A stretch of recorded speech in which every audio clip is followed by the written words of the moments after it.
ఒక భారతీయ సైనికుడి జీవితం త్యాగానికి ప్రతిరూపం. భారతదేశ భద్రతను కాపాడేందుకు సైన్యంలో పనిచేసే ప్రతి సైనికుడు దేశభక్తి, నిబద్ధత మరియు త్యాగానికి నిలువెత్తు మానవ రూపమే. అటువంటి సైనికుడి జీవితం ఎలా ఉంటుందో ఒక కల్పిత కథ ద్వారా తెలుసుకుందాం. రాజు అనే యువకుడు ఆంధ్రప్రదేశ్లోని ఓ చిన్న గ్రామంలో జన్మించాడు.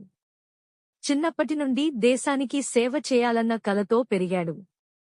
టీవీలో ప్యారేడ్లు చూస్తూ భారత్ మాతా కీ జై అని నినదించేవాడు. ఇంటివద్ద రైతుగా జీవనోపాధి పొందుతున్న తండ్రి, ఇంటి పనులు చూసుకుంటున్న తల్లి, వారికి తోడుగా ఉన్న చిన్ని సోదరి, ఇలా సాదా జీవితమే గడిపే కుటుంబం ఇది. 10వ తరగతిలోనే రాజు తన లక్ష్యం నిర్ణయించుకున్నాడు. నేను సైనికుడిని అవ్వాలి అన్నది.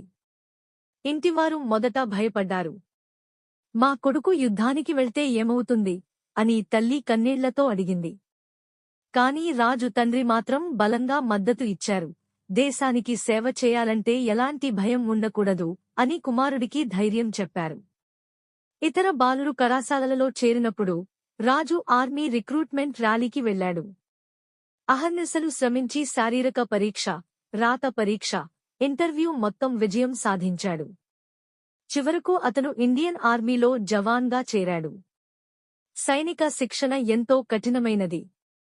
ఉదయం 4 గంటలకు లేవాలి, రన్నింగ్, డ్రిల్, ఆయుధాల శిక్షణ, ఇవన్నీ అతని రోజువారీ జీవితంలో భాగమయ్యాయి. మొదట అనుభవించని ఒత్తిడి, ఒంటరితనం, గాయాలు ఇవన్నీ ఎదురయ్యాయి. కాని రాజు ఒక్కసారి కూడా వెనక్కి తిరిగి చూడలేదు. శిక్షణ పూర్తయ్యాక అతనిని జమ్మూ కాశ్మీర్ సరిహద్దుల వద్ద డిప్లాయ్ చేశారు. అక్కడి మంచు పర్వతాలు, చలిలో వణికించే గాలులు, ఆపదలతో కూడిన పరిస్థితులు ఇవన్నీ కొత్త అనుభవం.